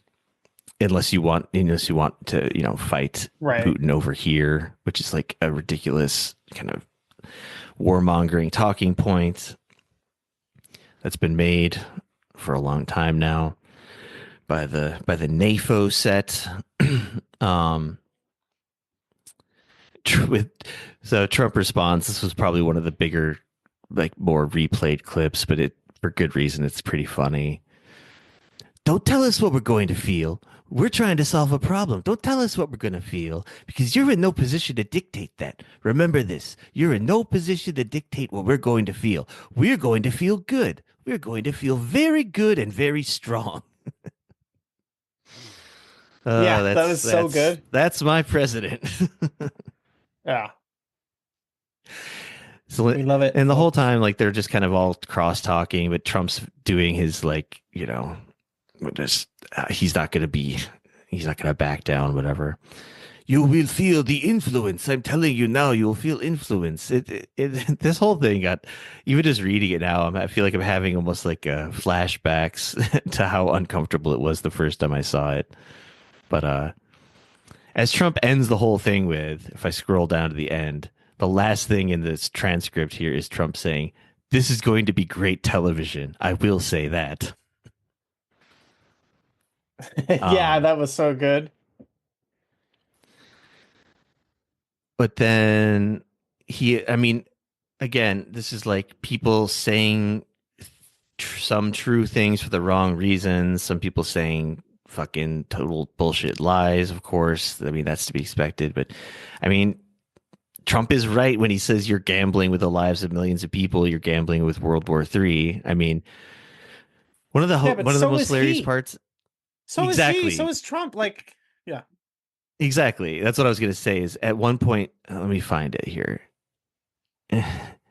He says, so Zelensky's saying, we are staying strong in our country from the very beginning of the war. We've been alone and we are thankful. Like they're both not making sense. To be fair, Zelensky's, barely speaks English. Um, but then Trump to that says, you haven't been alone, which is true, obviously. This has been the US's doing from the fucking jump. You haven't been alone. We gave you, through the stupid president, Biden, $350 billion. He loves using this fake number. We gave you military equipment. You and your men are brave, but they had to use our military equipment. If you didn't have our military equipment, this war would have been over in 2 weeks. So, oh, sorry, that's not even the part I was looking for, but I mean, it ties into the same thing. Yeah, back in Trump's first term, and he goes on to brag here. He's like trying to make the point that like he had nothing to do with like antagonizing Russia or getting involved Yeah. with the war originally, but then on the in the same breath he says, "Excuse me, that was with Obama, who gave you sheets and I gave you javelins," which is like a line he said in the past. Yeah. Yes, I gave you the javelins to take out all those tanks. Obama gave you sheets. In fact, the statement is Obama gave sheets and Trump gave javelins. He just repeats it like 3 or 4 times. You got to be more It's thankful not. because let me tell you. Yeah, what? Oh, I was saying it's nice that he does that. He like, he, uh, he reiterates the thing and takes it from like a thing that I'm saying to a thing that's like in the record. Yeah, yeah. He goes like, Obama gave you sheets and I gave you javelins. Yeah, the statement is, that's what people say. This is what's out there. Is it It's Obama his gave you sheets, I classic gave you people javelins. are Yeah. saying, yeah. Right, right. You've got to be more thankful because let me tell you, you don't have the cards with us. You don't have the cards, but without us, you don't have any cards. That's cards 3 times in one sentence. There was another point where he's using the card like metaphor, and it seems almost like Zelensky doesn't understand it because he's like, "I not play cards. This is serious war. We are not playing cards, Mr. President." Um, and then I don't know. There were a bunch of fucking moments in this thing, but I, it was pretty wild. But also, it's just like it's really truly making the subtext text in a very clear and Yeah, obvious way. Um, and just showing the hilarious dynamic between like the the visual thing of like Trump and Vance just like both bullying him to simultaneously like tag teaming him was a weird thing to behold. And Vance being like doing his little like debate edge lord debate shtick. And I mean, another thing that he was right about though is like Vance brings up the whole like uh just like kidnapping people off the street to put them on the front lines. Which Zelensky, and then Zelensky's basically like, "How do you know that? Have you even been to Ukraine, motherfucker?" They're just the whole thing is just so. It's just weird to see. It's still weird for me, even though I should just accept it at this point. But it's still weird to see how childish adults ultimately are, even in Right, right. these Yeah, stately I'm still waiting. positions. I'm still waiting because I remember when I was a kid, like in, middle school and elementary school, I had to like, okay, I'm not gonna have to deal with all these dumbass kids once I become an adult. I'll just be with adults and I'll just be adult shit. I won't have to fucking put up with this crap. I'm still waiting for the moment that everyone I deal with is adults because to this day, most people I interact with are fucking children. So yeah. Then there was this part where a reporter chimes in and says, "What if Russia breaks peace talks? What do you do then?" Trump, "What are you saying?" Vance, "She's asking what if Russia breaks the ceasefire." Trump, "What if anything? What if a bomb drops on your head right now?" Okay, what if they broke it? I don't know. They broke it with Biden because Biden didn't respect him. They didn't respect Obama. They respect me. Let me tell you, Putin went through a lot of hell. Sorry, went through a hell of a lot with me. He went through a phony witch hunt where they used him and Russia, Russia, Russia, Russia. You ever hear of that deal? That was a phony. That was a phony Hunter Biden, Joe Biden scam. Hillary Clinton, shifty Adam Schiff. It was a Democrat scam. Uh, I love that. I mean, again, another part where I gotta say he's not wrong is to be like, yeah, what if? Like, what if? I mean, I don't know. I mean, it's just funny that he just his childish, hilarious response is, what if the sky falls down on your head right now, you dumb bitch?" um, he does seem to be still very pissed about Russiagate, like at a personal level, which I mean, people like to do like little psychology 101 on Trump. Like that's what this is all about. And like, I don't know. I mean, I've probably said similar things about Trump where like he like lets his pettiness fuel a lot of this stuff, but I'm sort of more of the mind lately that Trump is even more simple than that, and he literally just wants to like put more money in his estate, and that's what's driving like almost everything he's doing at this point, including all of the tariff shenanigans going on recently, which like have already once again basically undone themselves. It seems like just before we even got on here, at least the ones with Canada, basically they're making like so many exceptions to it that they basically don't matter. So it seems like he's really Yeah, just right. like he's just fucking with the He's stock pulling market. everything back. Yeah. But I like then have it's like, well, why did you do it to begin with? And sure, the answer could be he's dumb or he's erratic, but I think it's like the even simpler answer is he has financial advisors around him who know enough to know that we can manipulate the stock market with the power of the presidency by doing shit like this and, you know, get fucking rich.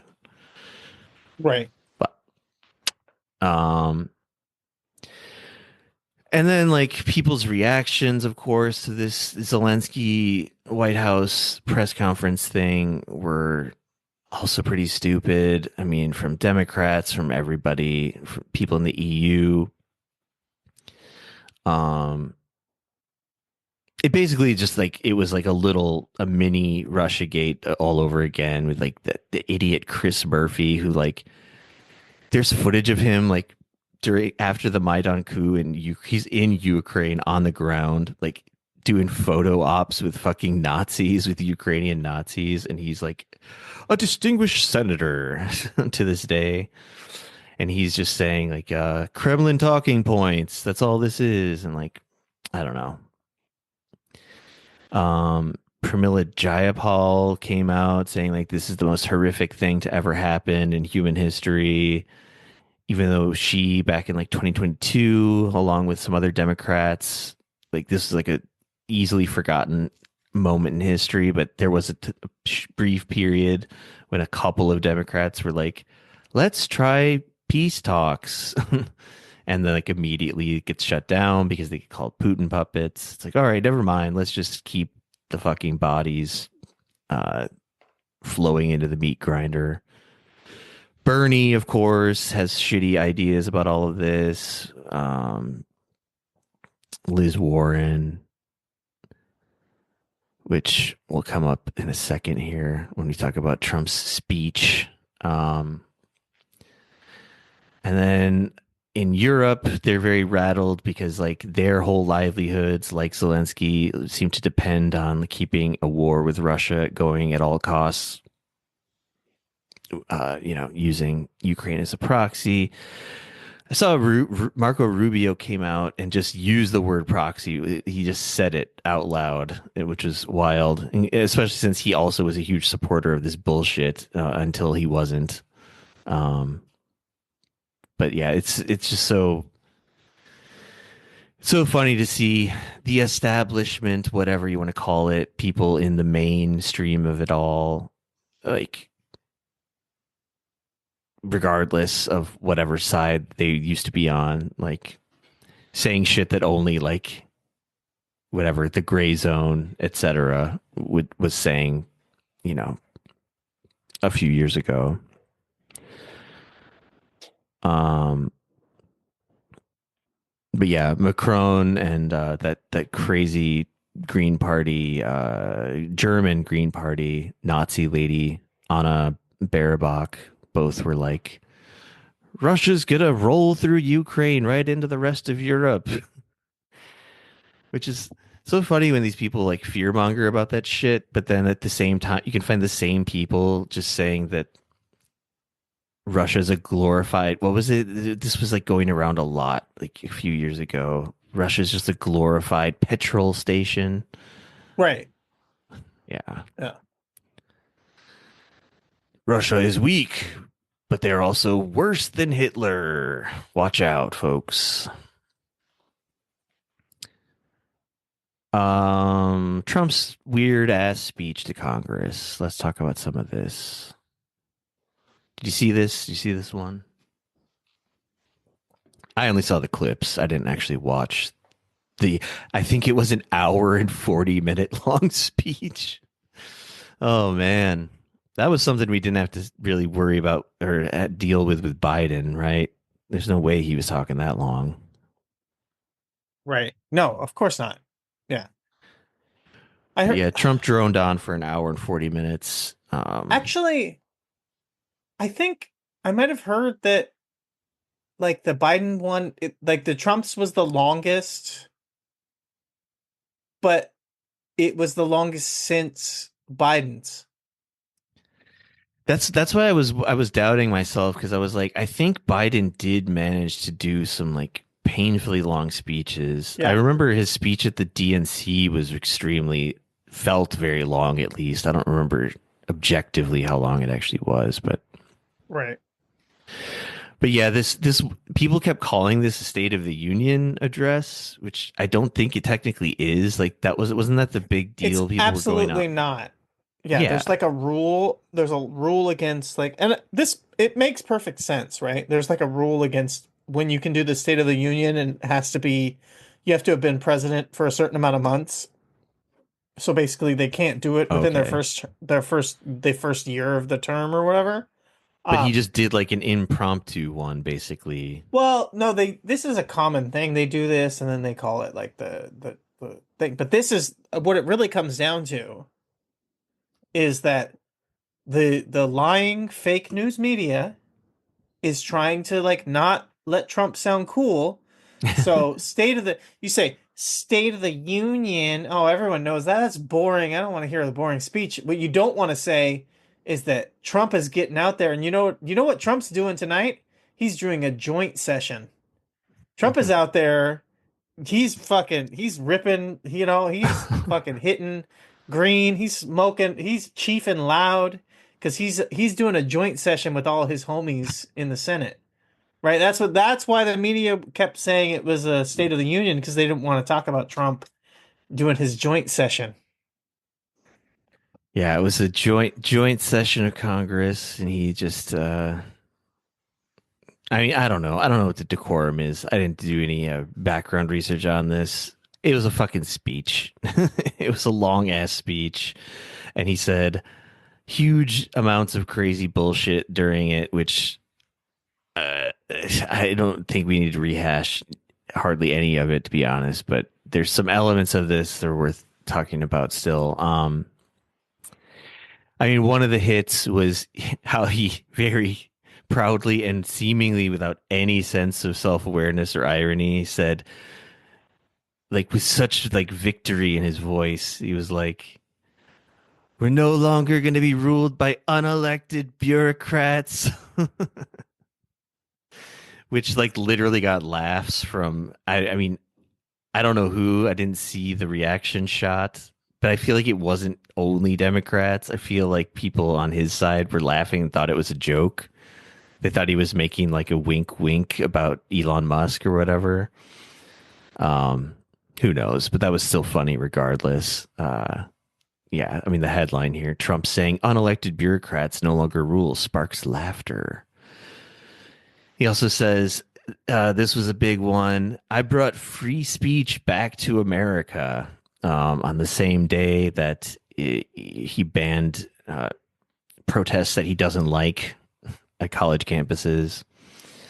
I mean, there are a million other sort of pro censorship things that Trump has overseen and initiated, including like his personal lawsuits against various news outlets for like I think he sued like CBS or whatever it was, one of the big networks, because of that thing where they used like supposedly two different answers or whatever from Kamala. It's like what could that lawsuit possibly even be about? I mean, I guess I could look it up, but anyway, he's done so many petty lawsuits over things that are clearly just like protected speech. Not to mention stuff that, has been overseen under his administration. But yeah, people were pointing out the irony or whatever, the contradictions of literally in the same 24-hour period, uh, freedom of speech and expression on college campuses was being officially like outlawed, basically threatening foreign students with deportation if they say the words river and sea and Palestine in a certain order. He brought back the classics. He called Lizzie Warren Pocahontas, which I saw people pointing out, but they also didn't. Some people didn't mention the context. Because I think he was talking about like the funding the Ukraine war, basically. So they had, and it was this almost like he was talking like directly to her, like, "Oh, is that what you want, Lizzie? Like 5 more years of war?" And it cuts to her like, "Did you see this shit?" Her like just clapping. Yeah, yeah, She's like, yeah. It's so good. he's like, "Yeah, I'm talking to you, Pocahontas," and it cuts to her, and she's doing her best Pelosi sarcastic clapping, which is one of the most Right. pathetic forms of resistance you can imagine. She's like, "Yeah, that's me, Pocahontas." Like, you did lie about that shit.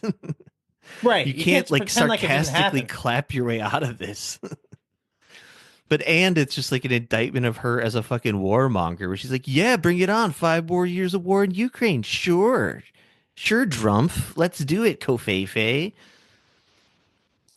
I'm Pocahontas." She's doing like scare quotes with her fingers. Like, Right. yeah, But that did kind of get retconned as like she won somehow off of the thing where they were like, we proved that you're not even when she like did the test results, they're like, you're not even slightly Indian or Native American, oh, it's whatever, so First Nation. pathetic. Like somehow that's got retconned into like she was right, you know? Yeah, it's ridiculous. But what else is ridiculous? Did you hear about trans mice becoming trans? That was another one. Yeah, it was good. 8 billion or 8 million, whatever. What's the difference? Not much if Right. you look to It's about Doge the these same. days. They're interchangeable words depending on what you're going for. But yeah, he so the trans mice thing, what it really was in That was a good one. reality was hang on a second. It was a scientific study involving transgenic mice, which is Right. something like they're splicing, like, I don't know, human DNA with mice DNA, but like it seems like a pretty valid like scientific experiment because, obviously there's things called lab rats, and if they have more sort of human biological qualities, it'll be more accurate when we test out things like drugs and whatnots on them. But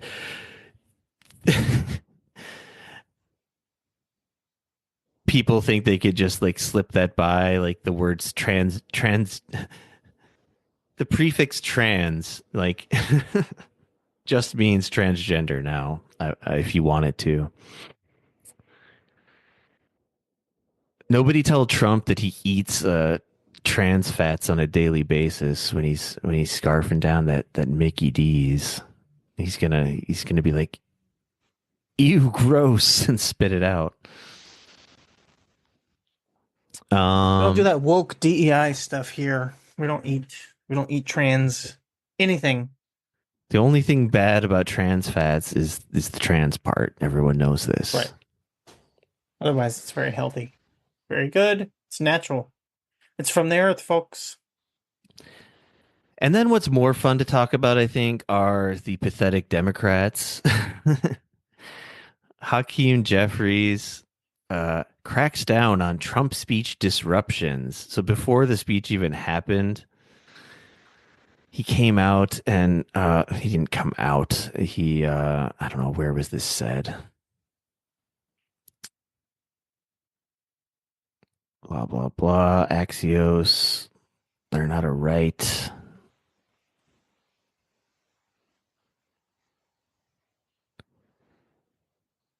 Uh,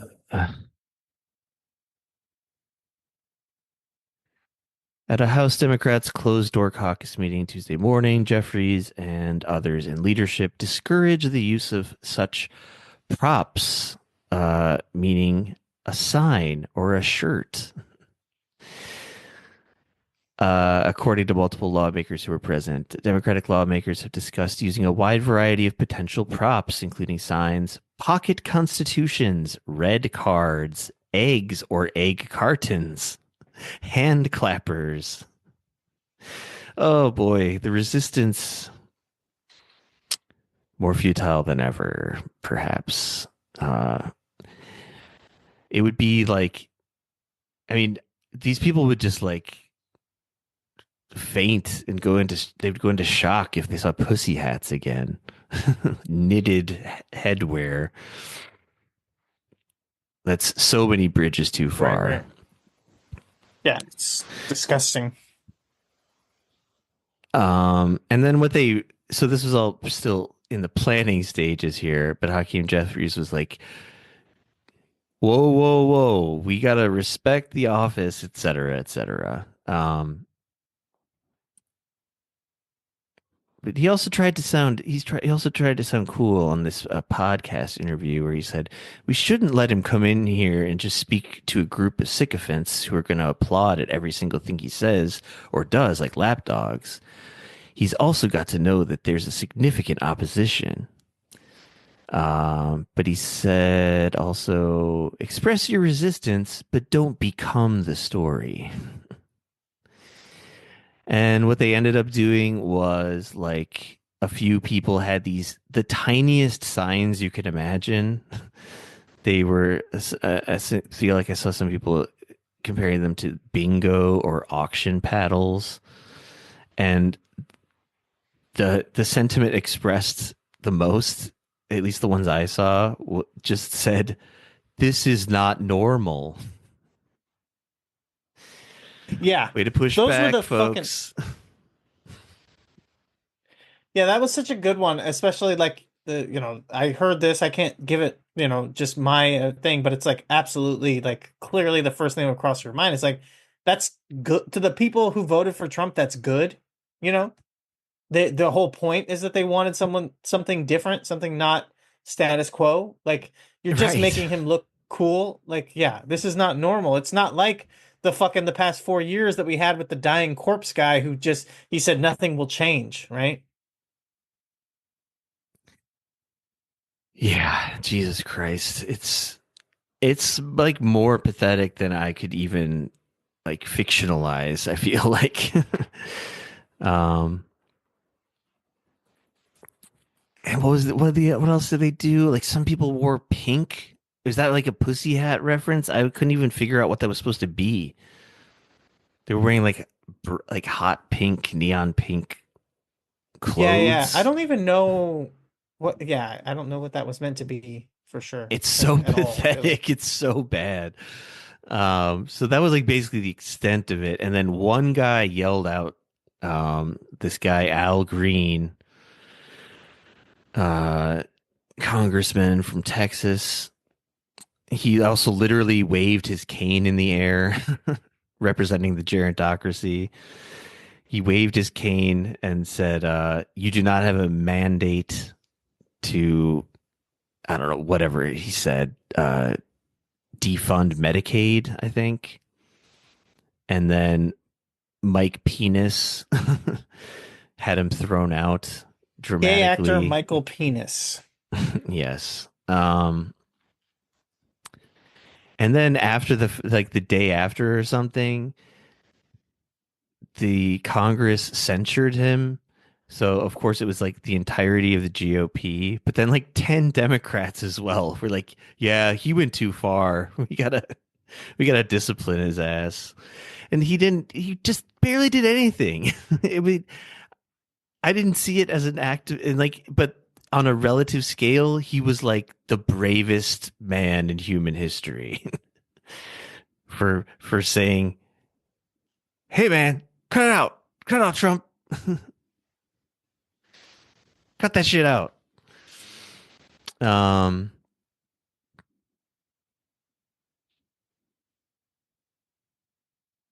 and then this lady I'd never heard of, a senator, I think, or whatever, someone in the House, I don't fucking know. Uh, Slotkin, Alyssa Slotkin. She was given the honor of being the having the official rejoinder to Trump's speech. And she's like as I don't know right leaning as you can possibly be as a Democrat. I would say she's like involved with the CIA. She was an advisor to George W. Bush. And then her little speech was just like this incredibly centrist at best, like milk toast bullshit. um, where she positively invoked Reagan and George W. Bush as great figures of history. um, and then Bernie Sanders did his own thing, which was like he's supposed to be the based version or whatever. And obviously it was better, but Sanders is still so off on things like Ukraine, which he also brought into his response to Trump's stupid, unhinged speech.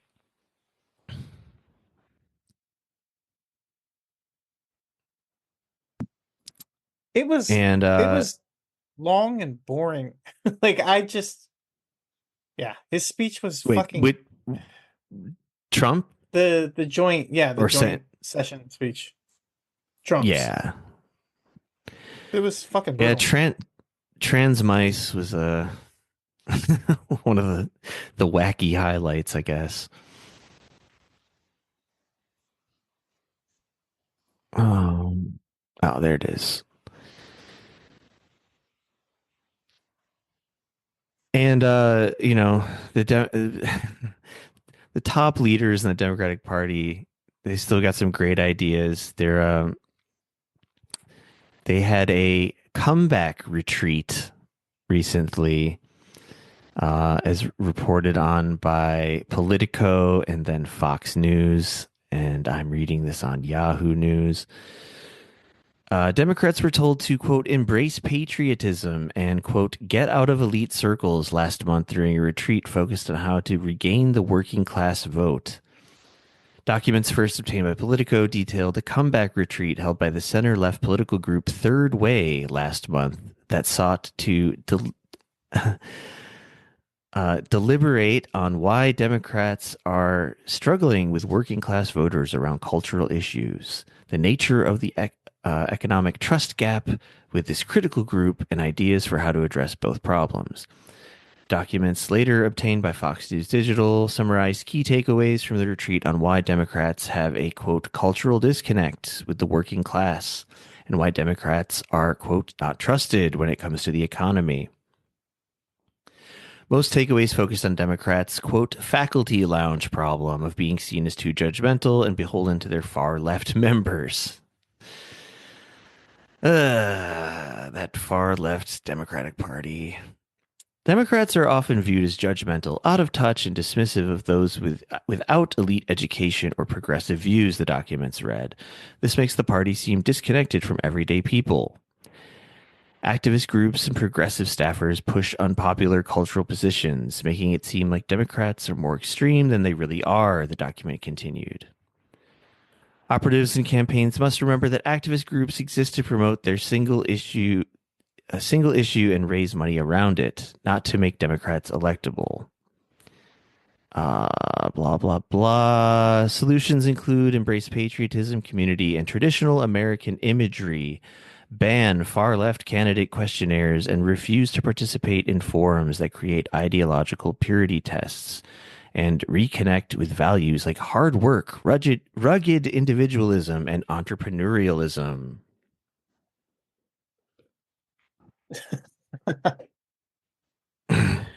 Uh, Yeah, that's shit. the way to go. Yeah, of You're course. gonna definitely win against MAGA Nation on those topics through that. Right. Outflank them on the right. That's how you do it.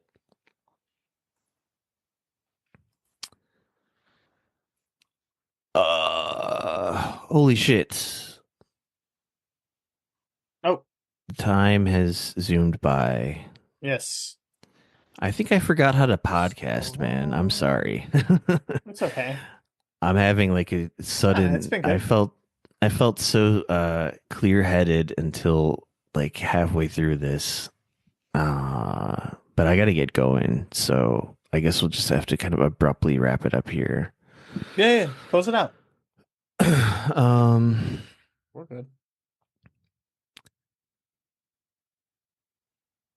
Also I have to piss so bad. That's why I can't think. uh Yeah, Sorry, just give me one that's tough. second. Yeah, go piss and then we'll do it.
Oh God, that's what it was. I didn't realize how bad I had to piss.